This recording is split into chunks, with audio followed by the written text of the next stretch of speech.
طبق فرمان президенти ҷумҳурии Тоҷикистон аз 4 декабри соли 2024 санаи 2 марти соли равон дар мамлакат маъракаи муҳими сиёсӣ интихоботи вакилони маҷлиси намояндагони Маҷлиси Олии Ҷумҳурии Тоҷикистон ва маҷлисҳои маҳаллии вакилони халқ баргузор мегардад. ҷиҳати дар сатҳи баланди ташкилӣ гузаронидани интихобот имрӯзҳо дар тамоми манотиқи кишвар тадбирҳои омодагӣ ба ин сана ва корҳои тарғиботиву ташвиқотӣ ба роҳ монда шудаанд.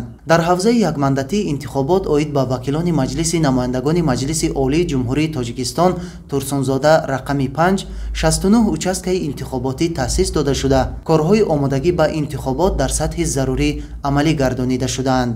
дар ҳавзаи якмандатии Турсунзода рақами 5 142180 нафар интихобкунандагон мебошад. 69 участкаи интихоботӣ ташкил кардем. то имрӯза бо номзадое ки ба қайд гирифтем 3 нафар номзад ҳастанд аз ҳизби халқи демократии Тоҷикистон, аз ҳизби аграрии Тоҷикистон ва тариқи худпешбар 3 номзад ба қайд гирифта шудааст. зиёда аз 20 вохӯриҳо дастҷамона гузаронда шид, бо ҳизбҳои сиёсӣ вохӯрӣ гузаронда шид. тамоми маводҳои тарғиботӣ ташвиқотӣ пеш аз интихоботӣ худи номзадҳо ва ҳизбҳои сиёсӣ ба пуррагӣ тақсим карда шудааст. корҳои омодагӣ тибқи қонуни ҷумҳурии Тоҷикистон дар бораи интихоботи Маҷлиси Олии Ҷумҳурии Тоҷикистон ба пуррагӣ тибқи нақшаи тақвимии Комиссияи марказии интихобот ва райпурсии Ҷумҳурии Тоҷикистон давом дорад. то имрӯз рӯйхати ягонаи интихобкунандагон тибқи талабот тартиб дода шуда участкаҳои интихоботӣ бо маводҳои канселярӣ, тарғиботию ташвиқотӣ, ҳуҷраҳои овоздиҳӣ ва қуттиҳои шаффоф барои ҷамъоварии бюллетенҳо таъмин карда шуданд. ҳамзамон ҳамаи аъзоёни комиссияҳои ҳавзавӣ ва участкавии интихоботӣ бо қонунҳои амалкунандаи кишвар шинос гардиданд. участкаҳои интихоботӣ дорои утоқҳои алоҳидаи тиббӣ буда бо лавозимоти ёрии аввалия ва кормандони соҳаи тиб таъмин ҳастанд. дар тамоми ҳавзаи участкаҳои интихоботӣ ки рӯзи 2 март маъракаи интихоботи вакилон баргузор мегардад, бо маводҳои дории вории аввалия таъмин гардиданд. бо мақсади дастрас дории ба роҳ мондани ин маърака тамоми ҳавзаҳо участкаи интихоботӣ бо таъйинвони соҳиб таҷриба таъмин буда дар ин маърака фаъолона иштирок мемонанд. ҳоло дар кӯчаву хиёбонҳо ва ҳудуди шоҳроҳҳои шаҳри Турсунзода ҷиҳати пешбурди корҳои тарғиботиву ташвиқотӣ зиёда аз 600 шиору овезаҳо доир ба баргузории интихобот насб гардида дар 5 монитор лавҳаҳои гуногун намоиш дода мешаванд. ҷавонон ки нерӯи созанда ва қувваи пешбарандаи ҷомеаи муътамадин ҳастанд, иштироки онҳо дар маъракаҳои муҳими давлатдорӣ аз ҷумла интихобот нақши созгор дорад. дар ҳавзаи якмандатии интихоботии Турсунзода рақами 5 5252 нафар бори аввал аст ки овоз медиҳанд. бо мақсади дар рӯҳияи баланди ташкилӣ гузаронидани интихобот тибқи нақшаи пешбинигардидаи Комиссияи марказии интихобот ва райпурсӣ бо ҷавононе ки бори аввал дар интихобот иштирок мекунанд вохӯрӣ доир намуда ба онҳо тарзи дурусти овоздиҳӣ ва раванди иштирок дар интихобот фаҳмонида шуда ҳамзамон чорабиниҳои фарҳангӣ баргузор гардида истоданд то ин санаи муҳимро дар фазои дӯстию ҳамдигарфаҳмӣ ва чеҳраи болида қайд намоянд. мо имрӯз ҷавононро ки онҳо бори аввал дар интихобот иштирок менамоянд, онҳоро корҳои фаҳмондагӣ гузарондем. дар раванди гузарондани ҳамин чорабинӣ аксияи тарғиботу ташвиқотии интихобот ва ҷавонон низ гузаронида шуд. ҳамин гуна корҳои омодагӣ ва тарғиботию ташвиқотӣ дар ҳавзаи якмандатии интихоботии Шаҳри Нав 6 низ ба роҳ монда шудааст. барои таъмини баргузории интихоботи шаффоф ва демократӣ, вохӯрии номзадҳо ва ҳизбҳои сиёсӣ бо интихобкунандагон ва муаррифии барномаҳои пеш аз интихоботии онҳо доир гардид. дар баробари ин вобаста ба масъалаҳои бехатарии биноҳо, пешгирӣ аз ҳолатҳои нохуш аз ҷумла сӯхтор бо ҳамаи аъзоёни комиссияҳои ҳавзавӣ ва участкавии интихоботӣ корҳои фаҳмондадиҳӣ гузаронида шуд. ҳамаи участкаи интихоботиро бо сипари оташнишонӣ ва таҷҳизотҳои сӯхторхомӯшкунӣ таъмин ҳастанд. барои дуруст истифода бурдани таҷҳизотҳои оташнишонӣ ва сипари оташнишонӣ барои участкаҳои интихоботӣ корҳои профилактикӣ гузаронида истодем.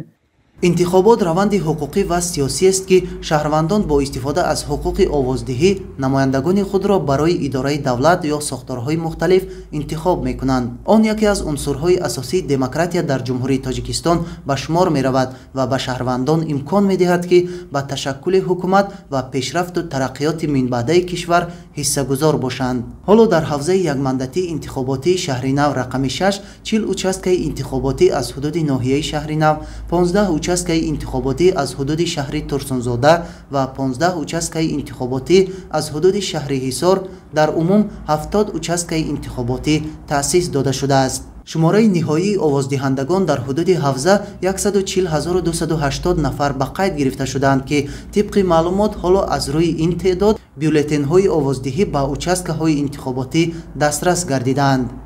ба участкаҳои интихоботӣ он маводҳое ки дастрас карда шуда буданд, мо ҳамаи онҳоро ба участкаҳои интихоботӣ дастрас кардем.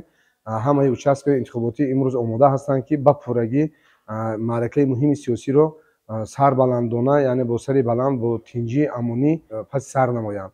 дар ҳавзаи якмандатии интихоботии Ҳисор рақами 7 оид ба интихоботи вакилони маҷлиси намояндагони Маҷлиси Олии Ҷумҳурии Тоҷикистон, корҳои омодагӣ ба ин маъракаи муҳими сиёсӣ тибқи нақшаи тақвимии чорабиниҳо оид ба омодагӣ ва баргузории интихобот ки аз ҷониби Комиссияи марказии интихобот ва райпурсӣ тасдиқ гардидааст, бо андешидани тадбирҳои ҷиддӣ ба роҳ монда шуданд. дар кӯчаву маҳаллаҳо эълонҳо доир ба интихобот, варақаҳои иттилоотӣ ва дастурҳо барои интихобкунандагон насб карда шуданд.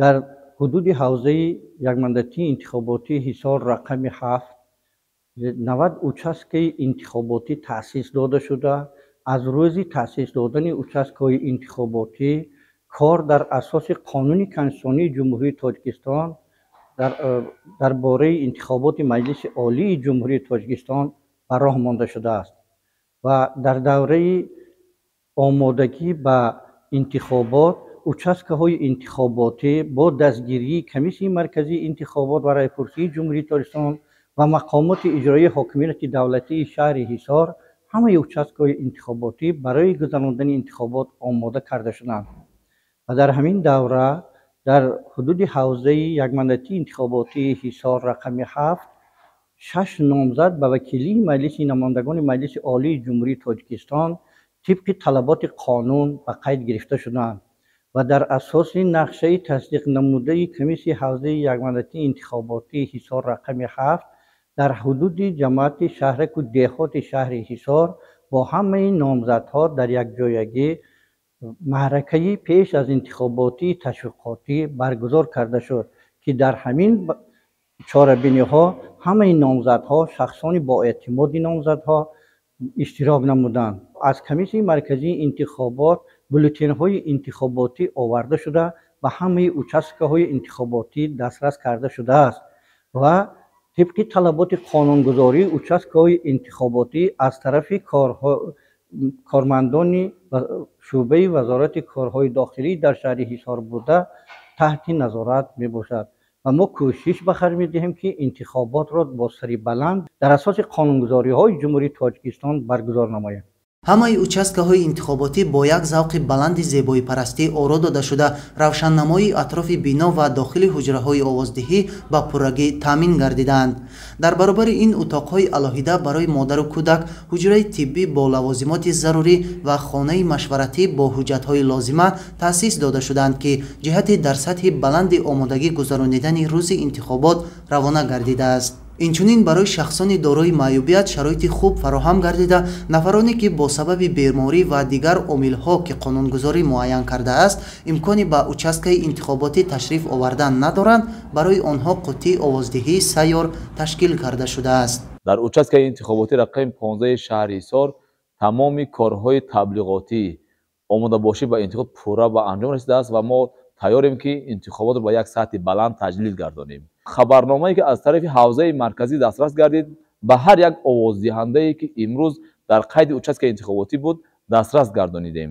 барои таъмини бехатарии ҳавзаю участкаҳои интихоботӣ ва риояи тартиботи ҷамъиятӣ дар рӯзи баргузории интихоботи вакилони Маҷлиси намояндагони Маҷлиси Олии Ҷумҳурии Тоҷикистон ва маҷлисҳои маҳаллии вакилони халқ, аз ҷониби кормандони сохторҳои қудратӣ, шахсони масъули ниҳодҳои дахлдор ва волонтёрони бахши кор бо ҷавонон ва варзиш дар тамоми участкаҳои интихоботӣ, ҳавзаҳои якмандатии интихоботӣ Турсунзода рақами 5, Шаҳринав рақами 6 ва Ҳисор рақами 7 навбатдории шабонарӯзӣ ба роҳ монда шудааст. Участкаҳои интихоботӣ барои овоздиҳии шаҳрвандон санаи 2 марти соли равон аз соати 6 субҳ кушода шуда соати 20 шаб баста мешаванд. иштирок дар интихобот аз ҳар як овоздиҳанда маданияти баланди сиёсӣ ва дониши хуби ҳуқуқиро талаб менамояд.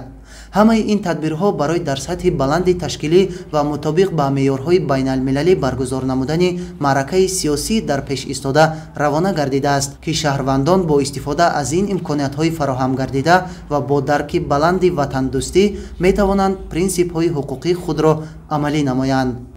интихобот василаи муҳимтарини рушди демократия дар тоҷикистони соҳибистиқлол ба шумор меравад. ҳар як шаҳрванде ки то рӯзи интихобот синаш ба 18 расидааст метавонад дар ин маъракаи муҳими сиёсӣ иштирок намуда ба ҷонибдории номзади арзанда овоз диҳад. фазои тинҷиву осоиштагӣ дар мамлакат гувоҳи он аст, ки сокинон бо шукргузорӣ аз давлати соҳибистиқлолу озоди худ пайи кору фаъолият ҳастанд. имрӯз ки ҳамагон дар ҳошияи маъракаи муҳими сиёсӣ, интихоботи вакилони маҷлиси намояндагони Маҷлиси Олии Ҷумҳурии Тоҷикистон ва маҷлисҳои маҳаллии вакилони халқ қарор дорем, ҳар як шаҳрванди кишвар имкон дорад бо дарки масъулияти хештаншиносӣ ҷиҳати муайян намудани ояндаи дурахшони мамлакат рӯзи 2 марти соли равон ба участкаҳои интихоботии маҳалли зисти худ ҳозир шуда ба тарафдории номзадҳои арзанда овоз диҳанд, зеро ин ҳуқуқро Конститутсияи Ҷумҳурии Тоҷикистон ба онҳо кафолат медиҳад.